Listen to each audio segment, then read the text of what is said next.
বক্তব্য নিয়ে আসছেন দবিরুল আজাদ টয়েস, সভাপতি অত্র মাদ্রাসা।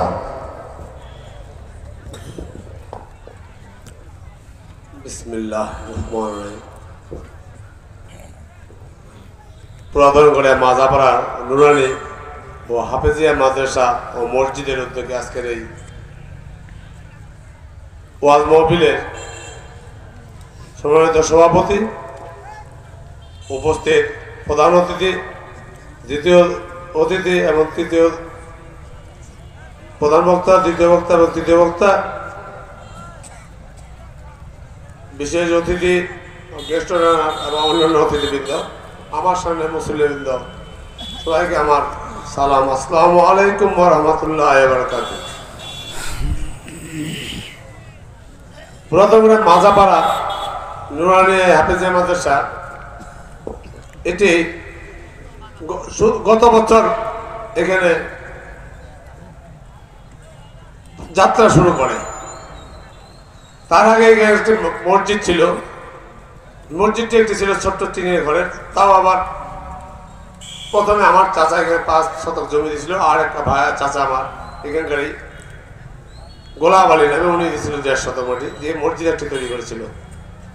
এই মসজিদটি করার পরে ঢাকার এক ভাই যে আজকে আহত, আমাদের ঘরে আর কৃতি সন্তান বলা চলে থাকে, সে বহু মসজিদ এবং মাদ্রাসার জন্য জায়নামাজ অর্থদান বহুভাবে করেছে। সে কালকে সন্ত্রাসে ছিনতাইকারীদের হাতে আক্রান্ত হয়ে গুলিবিদ্ধ হয়ে আজকে হাসপাতালে।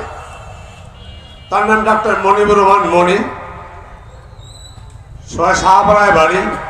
কালকে রাতে গুলিবিদ্ধ হয়ে আজকে হাসপাতালে সে একজন ডাক্তার। তার হাসপাতাল থেকে তার বাড়ি যাচ্ছিল, রাস্তায় তাকে ছিনতাইকারীরা আটক করে তার ব্যাগ কারীরা তার টাকা ছিনতাই করতেছিল। এবং তার এই উদ্যোগে এই মসজিদটি যে আজকে দেখতেছেন সেটি পাকা করানো হয়, ছাদ ফুটানো হয়। তখন আরো 12 শতক জমি লাগে। আমার চাচা তখন জীবিত ছিল।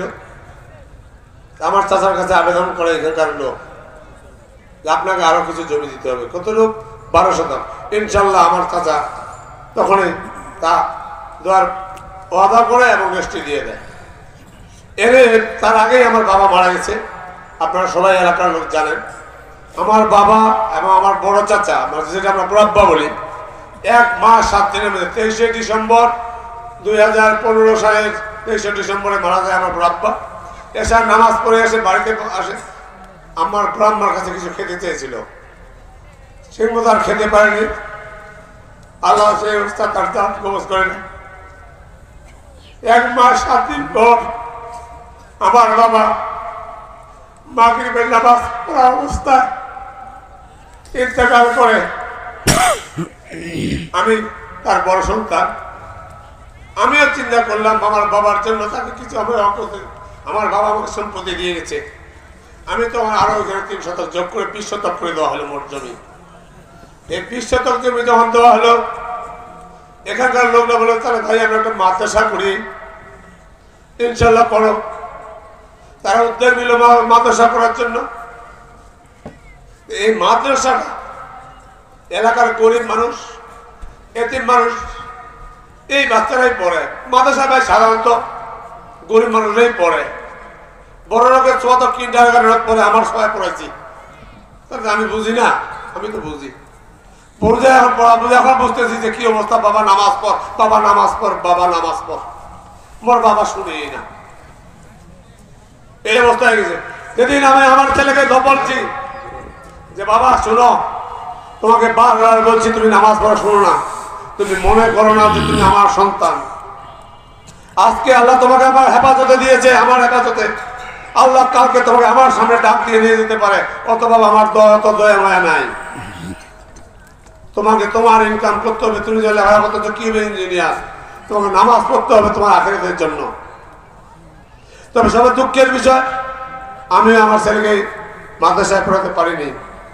আমি এখন চিন্তা করে দেখছি, আমি ডাক্তার মুতাফির বিন মহসিনের ডক্টর একটা ওয়াজে শুনেছিলাম, প্রতিটি ঘরে যদি একটি করে সন্তান মাদ্রাসায় পড়ে, সেদিনেই হবে বাংলাদেশে একটা ইসলামী রাষ্ট্র কায়েম হবে।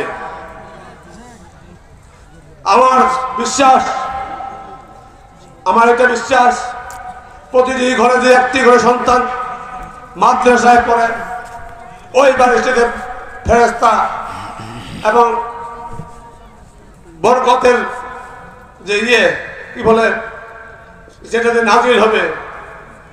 তা আমি আশা করি আপনারা মাদ্রাসায় একটা করে সন্তান পড়াবেন। আর এই গরিব মাদ্রাসাটা একটু আপনারা সবাই সহযোগিতার হাত বাড়িয়ে দিয়ে, আমি তো বলা যায় না হায়াতের দুনিয়া ভাই, আজকে কথা বলছি, কালকে হাতে না আমি খুঁজে না পেতে পারেন। আমার মাদ্রাসাটা পড়ার পর ওরা আমাকে এখানে সভাপতি নির্বাচিত করে। সভাপতি যখন নির্বাচিত একটু দায়িত্ব পড়ে যায়, দায়িত্ব যখন পড়ে যায় মানুষের কাছে হাত পাততে হয়। মানুষের কাছে হাত পাততে যায় অনেক কোথাও শুনতে এসেছে আমাকে, আপনি তো দিতে পারেন। আমি দিয়েছি, তবু বলছি আপনাকে দিতে পারেন। আমি পয়সাও দিই, গাছ একটা ছিল, গাছও দিয়েছিল, গাছটা বেছে নিয়ে নাও, 10,000 টাকা দিয়েছি আমি। তারপরও আমার তা একা সম্ভব না। আমার এলাকার এবং রেজা চাচা বেচারা বউ সহযোগিতা করেন, রেজা চাচা পর্যাপ্ত সহযোগিতা করেন এই মাদ্রাসায়। ওনার মানসিক, শারীরিক, অর্থনৈতিকভাবে উনি সহযোগিতা করেন। আল্লাহ ওনার হায়াত দারাজ করুন। আমি আপনাদের কাছে আকুল আবেদন করছি, এই মাদ্রাসাতে আপনারা একটু নজর রাখবেন। আমি যদি মরে যাই, আমি আপনাদের কাছে অনুরোধ করছি, মাদ্রাসাতে একটি হাফেজ যদি পারবে, সেদিন আমার হাফেজটি যেদিন হাফেজ হবে, সেদিন আমার আব্বা জানি না এখানে কি আনন্দ পাবে। আমার ছেলে সেই মাদ্রাসা দান করছে, কিন্তু একটা হাফেজ বেরিয়েছে।